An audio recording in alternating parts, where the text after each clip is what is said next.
everybody. I can't see you, but thank you so much for being here this evening. And I hope I have some fun and useful information for you. And just checking with Marcy, you can hear me. Everything's good. All right, then I'm going to launch right in because I get carried away because the Bay Area is so rich in places for us to hike. So basically, though we've talked about all of Northern California, I'm going to cover today the greater San Francisco Bay Area, but some of the tips that I have definitely can apply for all of Northern California as well. And if you do have the handout that Marcy sent out ahead of time, and thank you for doing that, Marcy. Um, the topics I'm going to go over are because it's Memorial Day weekend, it could be crowded on the trails. People, are still so excited to be outdoors after the experience we've had in the last couple of years. So I'm going to give you some tips for how to hike off the beaten path. Give you some actual hikes that generally have fewer crowds.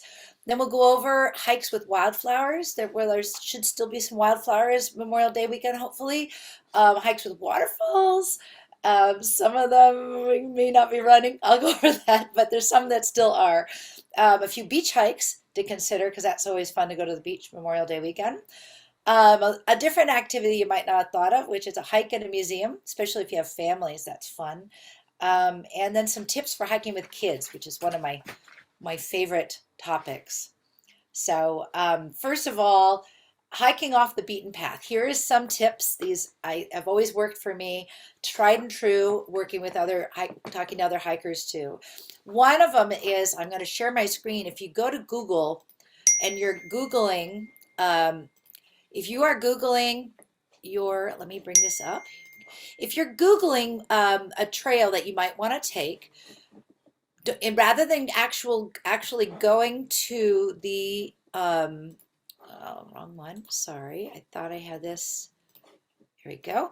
Rather than going to the actual site for that trail, you can start by going to Google, and I'm going to show you. Here's one that I did for Sierra Vista Open Space Preserve. And if you go over here to the side, you see where my cursor is, and you go down here, it's called Popular Times. You won't find these for every hike or every park, but they have them for a lot of them, Google. So you can see today's Tuesday. Right now in the Sierra Vista Open Space Preserve, it's not very busy. There's not a lot of people there. But on the weekends, you can see it gets quite a bit more crowded. And so you can see if you want to avoid the crowds, you can get a sense of what are the best times to go to do so. So that's just one tip that we can use our current technology for. Now, other ways, of course, are to get up early if you can on the weekend, because some of the best times to hike in the Bay Area are in the early morning or the late afternoon.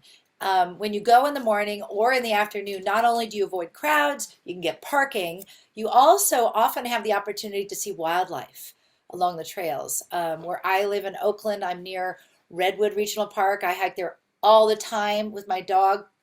And at 8 in the morning when I like to go hiking with friends, there always are little rabbits jumping across the trail and that sort of thing. You can go to the distance, like away from urban areas. People will tend to stay close to home, go to places that they know, go to places that are right there off the road. So, and the same thing is true if you're on trails. If you go a little bit farther on the trail than other people, then you'll get away from them. But you still have to deal with the parking issue. You can explore less frequently used trailheads. And a great example of that is the back door to Muir Woods. Muir Woods is probably already booked because they only take reservations now to get in. But you can get there through the back door. The back door is you can find it at Mountain Home Inn up on the Panoramic Highway on Mount Tamalpais.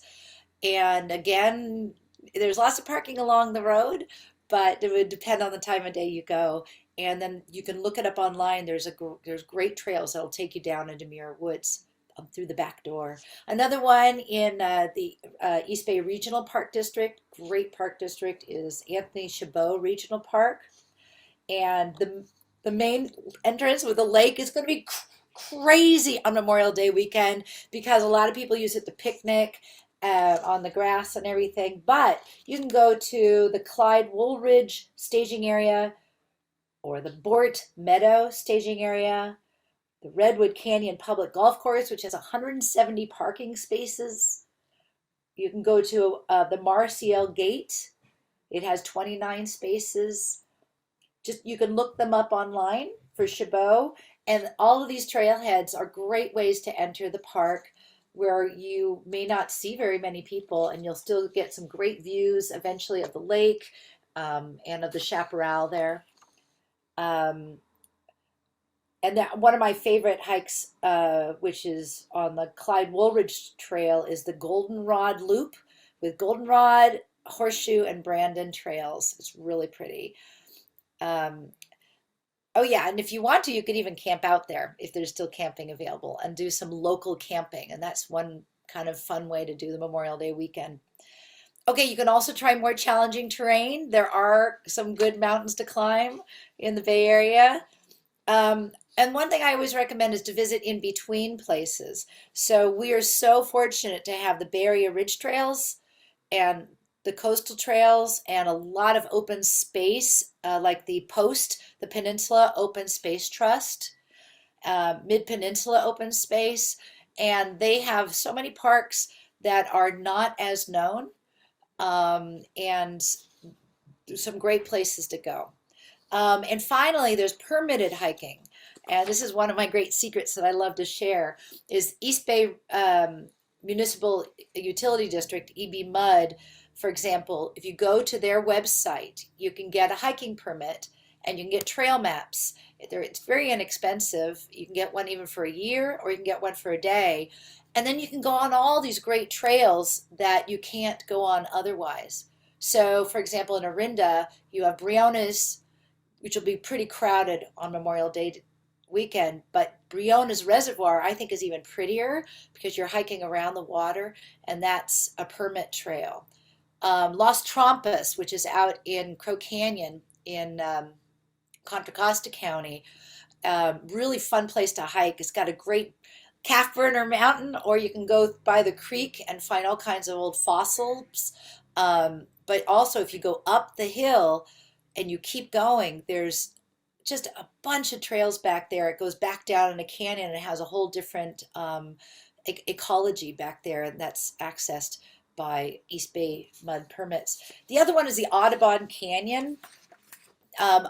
Most of their trails are not even open to the public unless you do guided trails or you do a training session, because they are preserves for animals with tons of wildlife and birds.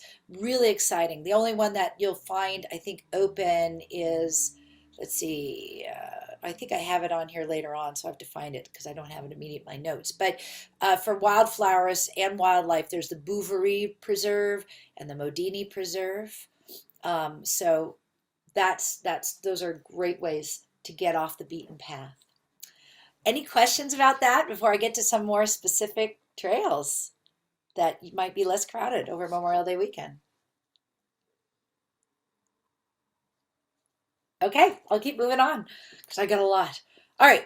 I mentioned the Sierra Vista Open Space Preserve, which is near San Jose. The Aquila Loop Trail. As a friend of mine recommended this one. I admit I actually haven't hiked this one. I'm really excited to do so. It's a good hike for families because it's less strenuous. And the Sierra Vista Open Space Preserve is part of the Mid-Peninsula Open Space and the whole system of trails. So you get sweeping views of valleys and rolling hills. There's no dogs allowed, but that might be a place to go where there's not too many people. El Corte Madera Open Space Preserve is a good alternative to Purissima. Purissima might also be not too crowded, but their parking lot's not very big, and the word has gotten out because Purissima is Absolutely gorgeous. And one of the things I always recommend in Parisima, if you go down, you keep going down till you're in the redwoods, is if you're with kids that are old enough or you're just with adults, is to do a silent mile on one part of the trail in there. And it's kind of magical to do that. Um, El Corte Madera also has some wider trails if you're hiking with bigger groups, like bigger groups of family. One of the cool things, this is great for kids, and you'll see one of my recommendations later for kids, is to look for trails that have really cool features. And one of the features in the El Corte Madera open space is Tofoni. The Tofoni formations, they are unique sandstone formations, very cave-like indentations and honeycomb structures, and it takes hundreds of years for these to form. So you can see some of those. There's panoramic views of the Santa Cruz Mountains, and also, if you go far enough, the Pacific Ocean. And if you want to go across the street, you can see Methuselah, I can never say it. It's an 1800-year-old redwood tree that avoided the loggers. As you may know, most of our redwoods in the Bay Area are second generation or third generation growth. So there's very, very few of the first generation left, and that is one of the few. There's also a new trail in the park, and because it's new, it might also be less crowded, and that is the Oljon Trail, the Oljon Trail, because it only opened in 2019, and that's new to the preserve. Skyline Ridge Preserve, also up on Skyline Boulevard, Highway 35. Great option for kids because it has the Alpine Pond, a lot of biodiversity. And so there's usually a lot of birds too. The Russian Ridge Preserve next door usually has lots of lupin and poppies. As I said, with wildflowers, we're kind of getting to the end of the season, but you should still find some there, some color. One of my favorites is San Bruno Mountain State Park in Brisbane. Um, it's actually can be pretty popular, so you might want to check online and see if you want to avoid crowds, but it's great. For one, it's really well loved by its caretakers, the local caretakers. It has 14 species of rare or endangered plant life, endangered butterflies. Birds are really common. And besides all that, it has great stories. So there's these beautiful stories of these hermits that lived there for a while. In modern times, they fell in love. They were basically homeless people who fell in love and settled in, and then rather than kick them out, the naturalists befriended them and they actually started doing presentations to visiting students inside the park about all the wildlife and things that they had seen. It's a nice story. Also, in that same park is the remnants of one of the last shell mounds in the Bay Area. We used to have well over 400 Native American shell mounds that belonged to a whole bunch of different tribes in the area, really sacred sites, huge shell mounds, sometimes 300, 400 feet tall, that were used for all kinds of activities for the tribes, and most of them have been bulldozed and developed. But on the ocean side of San Bruno, it's still part of the landscape. If you want to add a little something special, you go to Pachetti Ranch Open Space Preserve. The best part is it begins and ends at a winery. So there you go. It's not a not a huge trail, maybe not a ton to see, but it does have a nice pond, and we'll have some wildlife around the pond. San Pedro Valley County Park is fantastic, and I have my friend Jane Huber is the Bay Area hiker. You may have seen her site online. She does amazing guides as well of hikes. So I asked her to contribute to this presentation and tell me a few of her favorites. So it was also one of mine. Um, there's so much to see in San Pedro. There's three freshwater creeks. There's Brook Falls, which I did call them ahead, and unfortunately it's not really running anymore. But I do recommend going back after a good rain to see it. It's 175 feet in three tiers and makes for a lovely hike. There are wonderful, there's in the valley, you'll see kind of the mustard, wild mustard and poppies and buttercups. But then if you keep going up in the mountains, you'll see our coastal habitat and some of the thriving coastal flowers up there, like the dogwood and trillium and a lot of different ferns and things like that. And our coastal scrub, like the manzanitas and hazelnuts.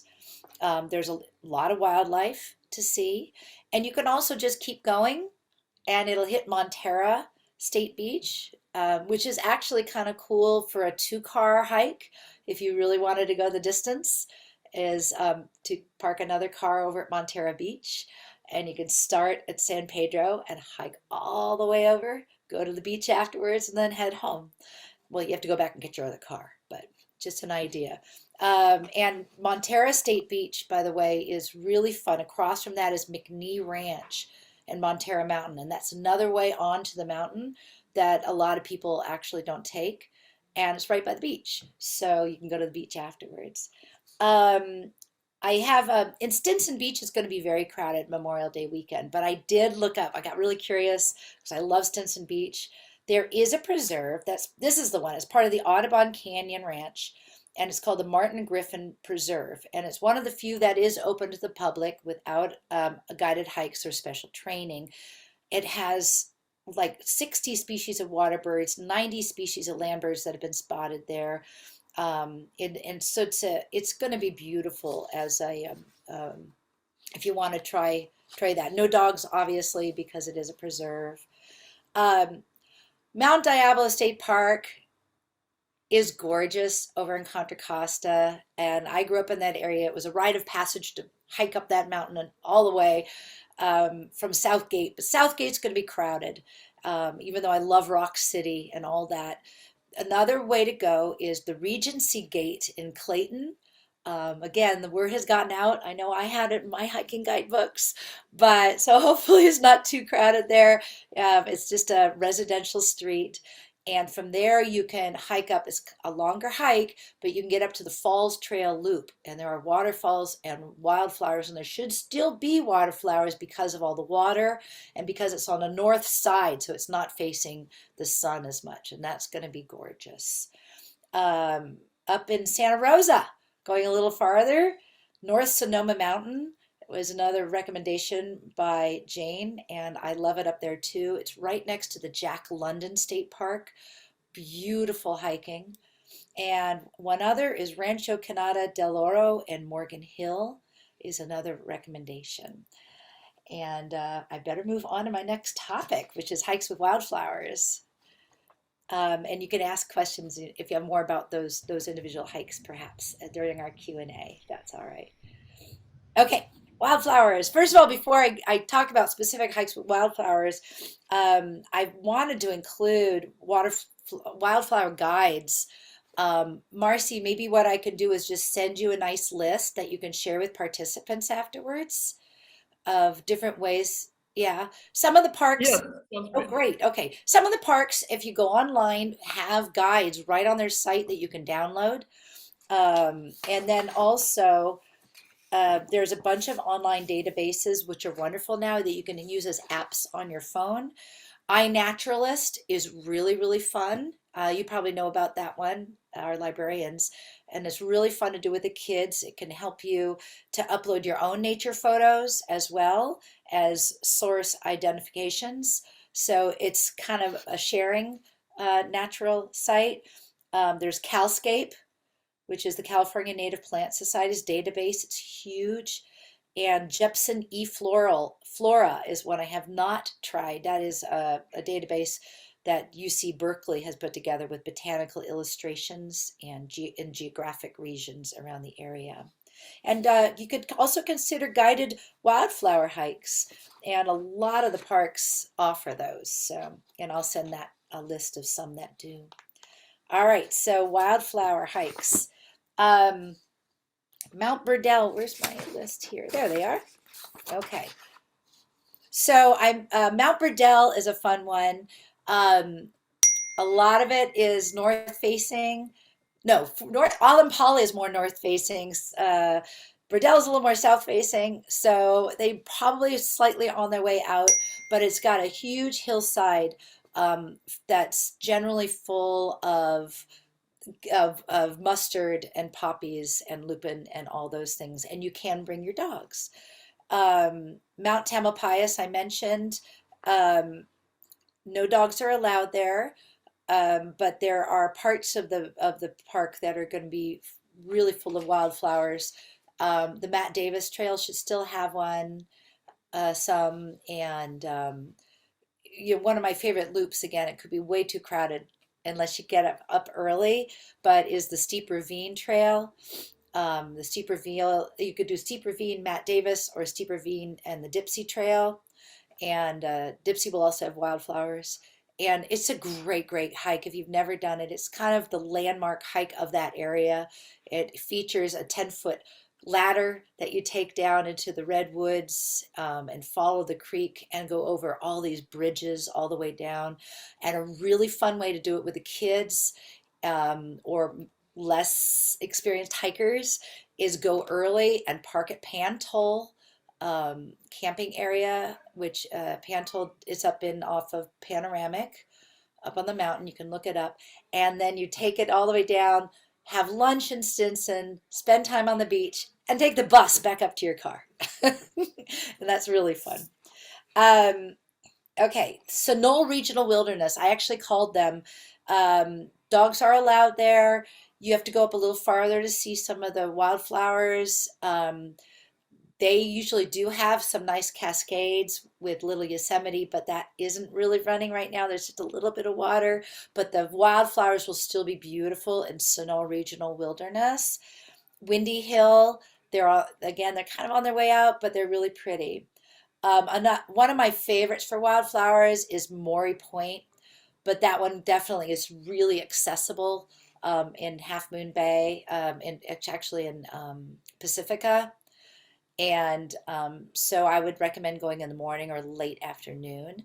But in future years, keep your eyes open for super blooms that take place there. And I can share really quickly a picture, I think, of that. See if let me escape this for a second. Um, I feel like I'm going to be leading you astray because it may not quite look like this right now, but is really, it can. Okay, so here we go.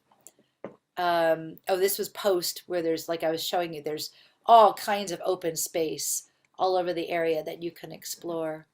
Maury Point in a super bloom year can look like this, or early, early spring. So the best time for flowers in the Bay Area is usually February, March, April, early May. Um, but like I said, we're lucky. There hasn't been any big heat waves, so there will still be some wildflowers. It'll probably be a little bit more like this, but it's still pretty.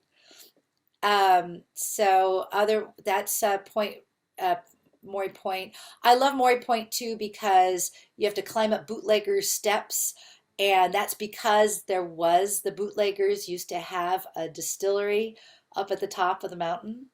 And so there's some great history there. Used to be a restaurant up there, and during Prohibition there was a place up there. Also, it's the final scene of Harold and Maude was filmed up there. San Pedro, here's some of the examples of wildflowers you'll see there.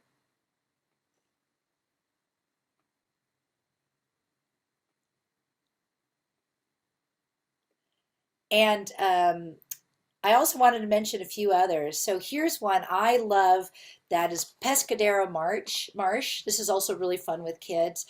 Pescadero Marsh Natural Preserve. And you can go to Pescadero Beach as well. And there's a bunch, as you can see, there's a bunch of different trails there. And there's a lot of wildlife. It'll be scattered with wildflowers. It's really close to the town of Pescadero, which again will be very popular. But if you go early, you can go get the amazing like artichoke bread from the bakery in town and bring it back. And then you can go to the beach afterwards.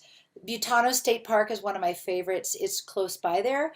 It is very, very popular, but again, you have to really drive in. So I'm not sure what the crowds will be like. And that's really fun to go because they do have the creeks. You can count banana slugs as you're hiking. Really fun. So here's what Pescadero looks like. So you can see there are wildflowers out on the beach areas, and then you have more of like the cowslips. So the subtle wildflowers, but still really beautiful. And you can do a game with the kids, finding not native and non-native using your wildflower guides. Calparisma Trail in Half Moon Bay is can look like this. I'm not sure what it looks like right now. I couldn't get a hold of a naturalist to talk to about it, but it's really a nice hike, especially with a lot of people because it's a wide trail. A chimney rock is one of the best wildflower displays in the Bay Area, but Point Reyes does tend to get crowded. A lot of Point Reyes right now is still closed from the recent fires. I believe Chimney Rock, however, is open. Um, Ring Mountain is really special in Corte Madera, and it's a small park, but it has great views, as you can see. It also has Native American petroglyphs up there. It has wildflowers. It has some rare wildflowers. It is a preserve, so no dogs, but the wildflowers are very well taken care of. This one, the Tiburon mariposa lily, it's the only place it occurs in the world. So that's a very special place to go. Here's the iNaturalist I was telling you about. Mount Diablo Trails Fall, I already mentioned, but it does have some beautiful wildflowers as well. Sonol Regional Wilderness, I'll show you a little bit of that. And these are also some honorable mentions. One other place I wanted to mention that's not on this list. Oh, actually it is. It's that first one is Coyote Hills. I love Coyote Hills. It's near the Dumbarton Bridge. So I guess nearest town would be like Fremont. And super fun. It has wetlands for birds, views of the bay, wonderful wildflowers in some parts of the park. Some places it'll be starting to dry out. A little bit of green though still, Memorial Day weekend. And it also has a great Native American history and a visitor center. So tons to do there. Speaking of coyotes, Coyote Ridge is another great place down near in Santa Clara County to find wildflowers. Okay, that's it for wildflowers. And how's my time? Oh my gosh, I got to go through this quickly. Okay, let's get to waterfalls. Unfortunately, maybe I don't have to talk about waterfalls as much because a lot of them have started to dry out. Not just because of the season, but also just because of the rain in the last few years. But am excited to share one. I'm just going to put a picture of a waterfall up here. I'll show you what's on here so then I can take down my screen and you'll see my face again. So I'm going to go a little out of order. Alamere's is always running. Alamere Falls is very special because it's only one of two tidal uh, uh, waterfalls that we have in the whole West Coast. The other one is, I think I have it on here. I just forgot the name of it. Here it is, McWay Falls in the Julia Pfeiffer Burn State Park in Big Sur. And it's more of a bridal veil type. Alamere tends to be wider, and it also has two tiers. The only way that's to safely get to Alamere is through the is it Wildcat campground in Point Reyes. So it's a bit of a hike just to get to there, but there's different trailheads that'll get you there. And then you have to hike along the beach about a mile back to Alamere. So what you'll want to do is definitely check the tide guides. And so yes, Wildcat Campgrounds. Here's my notes. And you can check the NOAA tides and currents. That's really accurate. So you know what time to go. There is a trail that goes from the Palomaran Trail, which is going to be really crowded, and is the coastal trail that takes you down to Alamere Falls, but it is not a maintained trail. And you'll see warnings all over the site for Point Reyes to not use that trail. I had it in some of my early hiking guidebooks. A lot of other hiking guidebooks did too. but because they're not maintaining it, they recommend not going that way. Okay, let's see what else we got here. Oh, I'm really excited about this because this has been closed since 2014. Stairstep Falls in Samuel P. Taylor State Park. I love this park. First of all, tons of different landscapes to explore. Great trails. Unfortunately, across the highway in the main part of the park, they just had a fire recently and lost one of their trees, which is the pioneer tree. But so that part of the park is closed. But this part is open. It's across Highway 1 or across the highway from the main part of the park. And this may not look like a lot, but it's really fun because you get to kind of discover it. And it's a little trail off of the main trail. Um, when you're up in there. I'm trying to see if I have more description of it. I don't have more description here, but you can go online and find it. And it's I have it in some of my other notes, so I can go back if you're interested and cover that in the Q&A. Best ways to get there. But I'm excited about this one. Um, there is this is the waterfall loop. You can see this different times of there's several different waterfalls there, and some will be flowing more than others, and the way it looks on the right is a little bit more like you might see it this time of year. There's two Cascade Falls in Marin County. One is in Fairfax, and the other one is part of the Marin Municipal Water District, um, and is out of Mill Valley, um, but and Cascade Park. And both of those will be running a bit. And you can see it's very pretty. The one on the right is Cataract Falls, also in Marin. There's actually probably the biggest concentration of waterfalls in the Bay Area is in Marin County, in the Marin Municipal Water District. So those are real pretty. You can bring your dogs. Dogs are allowed on leash. This is one that I actually was excited to discover, Crazy Pete's Waterfall in Coal Creek. And I actually haven't been there. I just did research, and I'm so excited to go there now. And that is on Highway 35, Skyline Boulevard near La Honda. It's a 3 mile out and back hike. It takes you to a small but very beautiful waterfall, and it is dog friendly. This is Dawn Falls, which I don't think is on your list. I added that one. And that's in Larkspur in Baltimore Canyon Open Space, which is a 193-acre preserve in a canyon. And it's a 30-foot cascade during the wet winter months. So we'll be starting to dry up now. But keep that in mind, and I would call ahead to that park to see if it's running. There's also Fairway Falls in Ignacio Valley Open Space in Novato. That's not on your list. Dogs are allowed. And Morse's Gulch Falls at Stinson Beach. And it's a hidden beauty. It's a couple miles north of Stinson Beach. It's not very difficult to reach. It's spelled Morses, Gulch Falls, Stinson Beach. So those are a few that aren't even on your list. Um, and so let me go back to the list and share a little bit about those. Let me look at my time. I'm still good. Okay.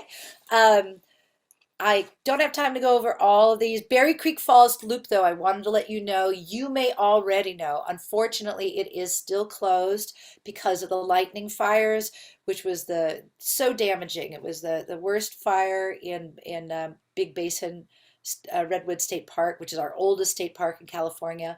It was the worst in its history, so it's still closed, unfortunately. I did call about Murrieta Falls in Del Val. It is running, but it's 13 miles in. That one that's a long ways in. It's in the Ohlone Wilderness, and a lot of people like to backpack in that area. And it's probably it's not running really heavily right now, anyway. Okay, I'm going to move on quickly so I have time. I want to leave lots of time for Q&A to a few beach hikes. So it's a great weekend to go to the beach. Hopefully it'll be great weather. Um, so as I said, Stinson may be crowded, but there's also Mickey's Beach, it's only a 0.6 mile in and there and back. So it's not very long, only takes about 20 minutes. but it's a fun little beach to get to. The trail is great for birding, hiking, and for walking. And you'll see bouldering is a really popular place to boulder and climb, a very difficult one for those who have that hobby. So you might get to see that while you're out there too. Um, there's Pescadero, I already mentioned, which I love. And then the Bay Trail to Albany Beach is one it's popular because dogs are allowed on that beach. And so but it's really fun because you can bring your dog. But it's a fun little trail where you can go with the whole family. The Palomarin Beach Trail is an alternative to taking the whole Palomarin trail, which is going to be crowded, that goes to Kent Lake and all those. It's a beautiful trail, but I can't recommend it on on a holiday weekend.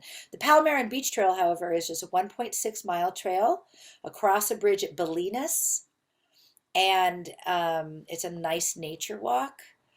It's a black rock beach, so it's a bit more rugged, but it's a great place to do some marine watching. It does have some tide pools, so you can check your tide charts, and there's a public restroom. So it's more for looking at the ocean rather than maybe settling out with an umbrella, but really pretty. And then I also did mention, even though if you don't go early, it's going to be really tough to get parking, is the Matt Davis Steep Ravine Loop. You could also park in Steep Ravine, sorry, in the Stinson Beach area, and just park on one of the streets there and do the hike up and back and end up back at the beach. So, and then there'll be some parking because you just park in town if you can't park in the main parking lot. And of course, we have so many beaches and on our coastline here that are open to the public. We're so lucky that I've proposed to my publisher to write a guidebook about hikes that feature either a beach or a great coastal view. And so hopefully I'll be working on that next year. So we'll let you know more about that. I brought up a special category that I love, which is hikes in a museum, because I have two kids. Actually, one's just graduating from high school, but we've been on the trails a lot when they were younger. And one of the things we loved to do was family camp, and where we would go and take them hiking, but they weren't too excited about hiking as kids. So, as I mentioned, I'll go over this when you're hiking with kids. You want features. Sometimes it's really fun to throw in something else besides the walk to get them there. So one idea is the Rosie the Riveter Museum. If you haven't been, it's just fantastic. It's a great museum. The docents, a lot of them actually are Rosie the Riveters, and it's right on the Richmond Bay Trail, which is part of the Bay Trail system, which eventually the Bay Area Ridge Trail is supposed to go all the way around. Like you could take the entire thing around. There's still a few gaps of private property, but we're getting there. John Muir House is really, really fun. John Muir lived there. There's tons of history. And across the street, it's a busy street, but there's a stoplight, is Mount Wanda, which was also part of his property. He used to take his daughters up there hiking. And it's really pretty up there. So you can do both the walk and the John Muir House. And you can also, I think there's an app for it, so you can get out your phone and listen to places as you go around John Muir. Chabot Space and Science Center, which will be crowded, but if you want to brave it, you can go. But right by there is the West Ridge Trail, which is part of the Joaquin Miller Park, and then it goes into Roberts Park and Redwood Regional Park. And beautiful hiking through the redwoods right behind the museum. And you could just keep going. Parts of it are part of the Bay Area Ridge Trail too. So it's kind of those spaces in between. And there's an area there called the Redwood Bowl where it also has tables for picnicking. Fort Ross is so much fun. Of course, that's when the Russians were trying to claim part of Northern California. And you can go down to Sandy Cove Beach, and fort there's a where you can hike from the fort to Sandy Cove, or across the street you can go on Fort Ross Road, and there's hiking all up in the hills across from the fort. Black Diamond Mines is one of my favorite places. It's so magical. It's out in Antioch. I don't know how crowded it'll be Memorial Day weekend. I did check. They have all kinds of tours where you can go into the mines. There's glass mines, the Atlas mine, and where they used to collect sand to make mason jars. And then there's some actual old coal mines. The Atlas tours are already full up for Memorial Day weekend, but I did see that some of the other tours were still available. There's still some spots available. Super fun. You're going under into these mining areas, and there's just so much to see there. There's an old cemetery, and there's lots and lots of hiking trails. But it's basically a ghost town now. It used to be the biggest city in the entire area during the gold rush period, and just after that with the silver, trying to mine silver and also the coal. And then I always recommend historical walks, urban walks. Look for hikes you can take, like guided hikes that have history. There's some really fun night walks too if you're into ghosts. You could take a guided ghost hike around San Francisco or Oakland. All right, hiking with kids is one of my favorite things to do, and these are tried and true tips. And this is true too also if you're with reluctant hikers of any age. um, is first of all bring good snacks, and don't cheap out on the snacks. Get them good snacks and offer them often, or offer them if you go a little bit up to that tree. We're going to have our snacks, because that will get them going. Call it anything but a hike or walking for little kids. They hear the word hike and oh, they think that's think about their pace is a lot faster than older people, and so to them that sounds just terribly boring often. So unless they've already been hiking, unless you already have a hiking culture in your family, so you can call it an adventure, call it an exploration. Say we're going to go visit, we're going to go see wildflowers, we're going to go visit one of the oldest trees in the Bay Area. Make it about anything but hiking. um, Choose a hike that has features. Any hike can actually have features.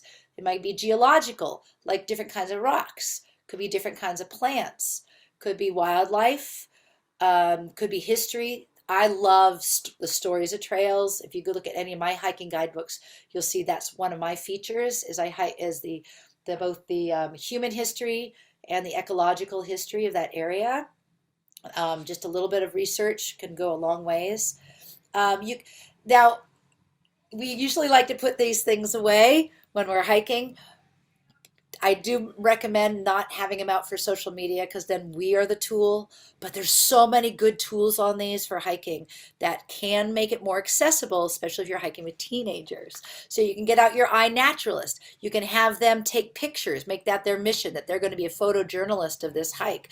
Have them do close-ups of, different things. You can use it. Use the tools on it. So and that might help. Um, Keep an eye on their pace. Don't necessarily go as far. Kids don't need to go that far to have an adventure, especially if they're looking at the minutia on the trail. Redwood Regional Park, I mentioned I loved. It's still ladybug breeding season, so you can find parts of the trail where there's all these ladybugs. Something like that. Oh my gosh, that's wonderful. Don't underestimate the après hike destination. A good restaurant can go a long ways. Um, Conversation. I actually always look at hikes as a really great opportunity to have conversation with your family. Again, a little bit of research. Ask them about the video games they play. Have them describe them to you. I mean, you're walking anyway. Ask them about the things they love. Maybe if you start singing songs, trail songs, ask them what's one of your favorite songs. Would you teach it to me on the trail? And then they will walk the next half mile and not even know they've done it. It's get them talking about them. There's all kinds of games you can play on the trail. Oh, I'm almost there. You can make scavenger hunts. I Spy. Look for things that are green. Look for different shades of green. Look for different shapes in nature. Use your imagination. If you were in these redwoods, imagine you were in these redwoods, and you were one of the old loggers, or it's nighttime, or, imagine what it would be like to live here in the wild. How would you survive? Um, and then, so all those things work really well for family, and make it more fun. And, it's good for people of all ages too. So that's a lot of information. I would love to answer any of your questions that you have as best as I can to my knowledge. And I'll say, I don't know if I don't. Thank you, Linda, for all that information. That was Yeah. wonderful, and for all the visuals too. I'm sure everyone is appreciating all of the great tips that you've provided so far. And we have about 35 attendees still on the video. So what we have is a couple of questions so far have come through. One question is from Katie, and she wanted to know what was the park where she could find ferns and trilliums. Oh, yeah. Well, I mean, anywhere where you're going down to the creeks. So there was, I mentioned one specifically. Let me find that. But in the meantime, you can find that for sure in Purissima. Um, and you can find that. I didn't keep my notes very straight after I read from them. Hold on. And then the one that I mentioned specifically was the San Pedro Valley County Park because it has multiple ecological systems. And again, anywhere you're going where there's a creek bed or you're getting down into water and shade, you'll tend to find those. Okay, great. I'm going to go ahead and type a response so that anyone who's looking at this can also see it in writing. Okay.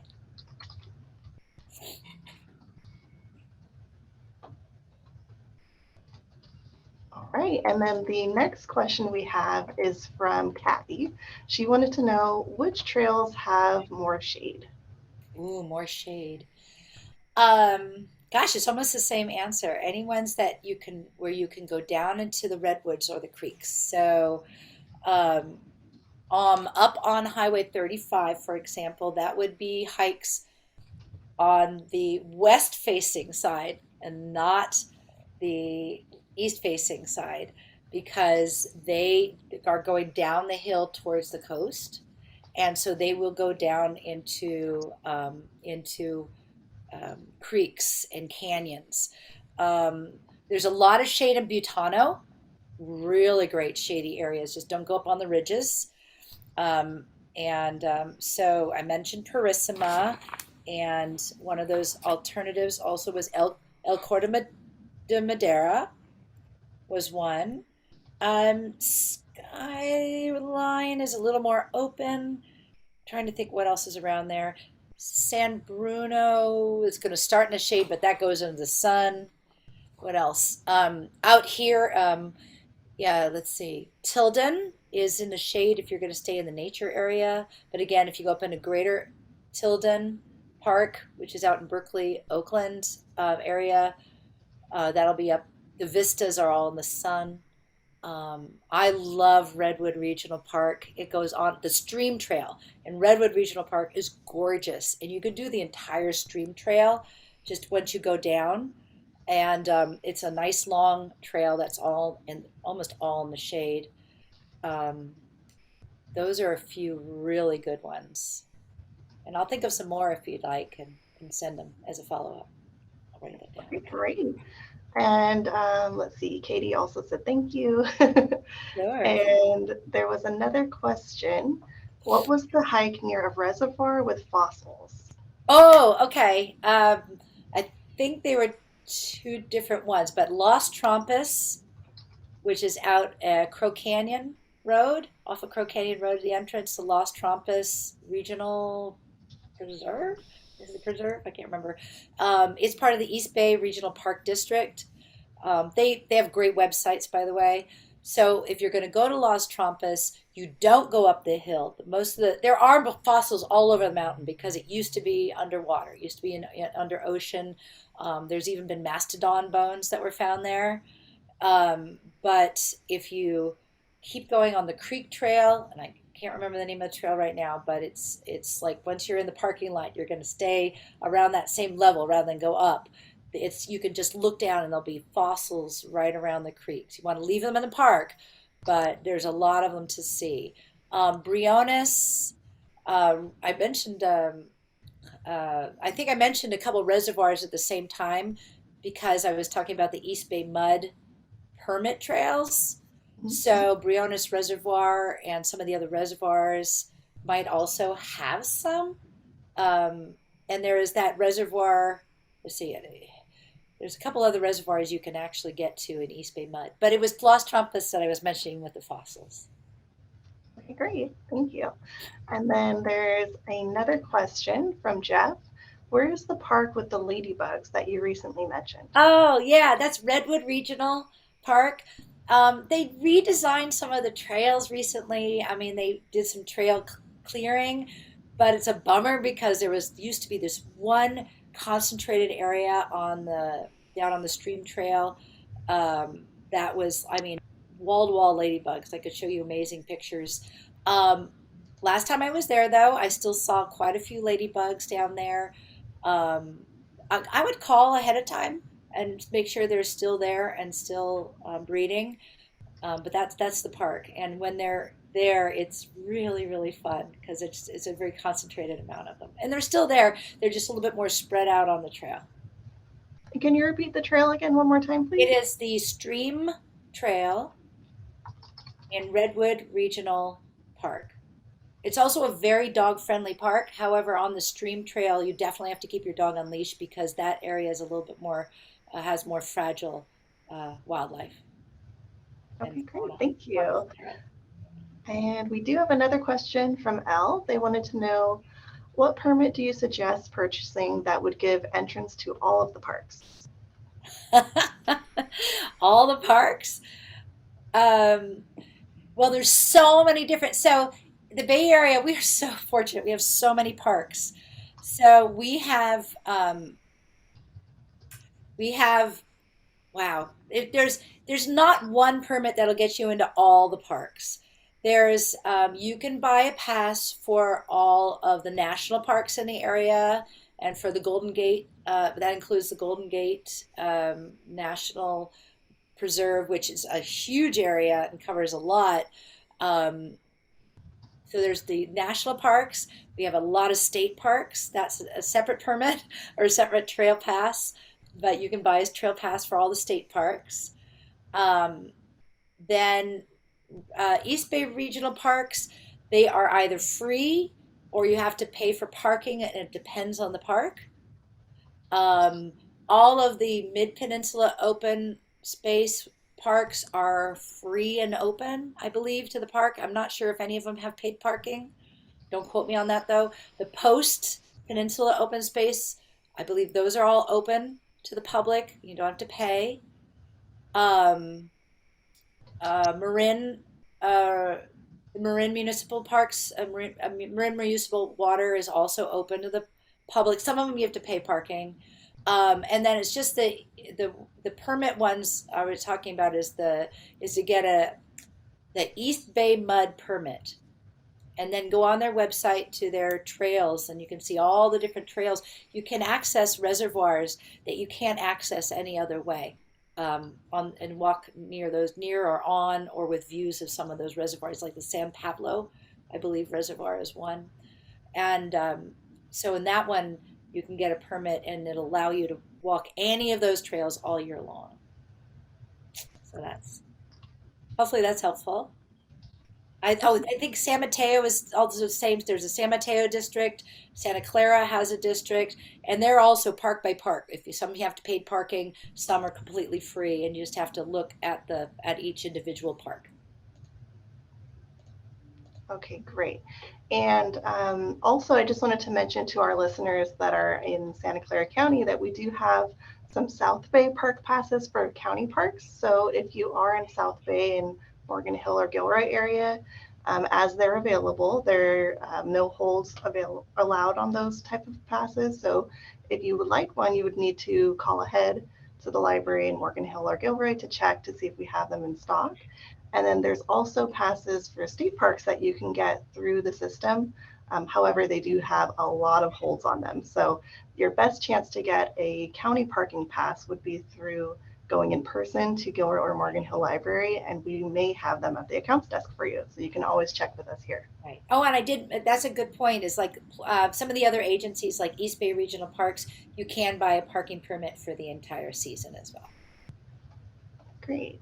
And then let's see, we do also have a question from Susan. She wanted to ask, Uva's Canyon requires reservations and pass at least the day before, but you must reserve ahead online for Santa Clara County Parks website. And she's commenting that it is very popular on the weekends. Yeah, Uva's, yeah, I thought so. Thank you. I haven't hiked there a lot and I've only gone on weekdays, so I would imagine that one's really popular. That's what I read. Thank you for putting that in there. Mhm. And I don't think we have any other questions at this time, but Elle and Katie both also said thank you. This is very helpful. Oh, good. Oh, good. I'm so glad.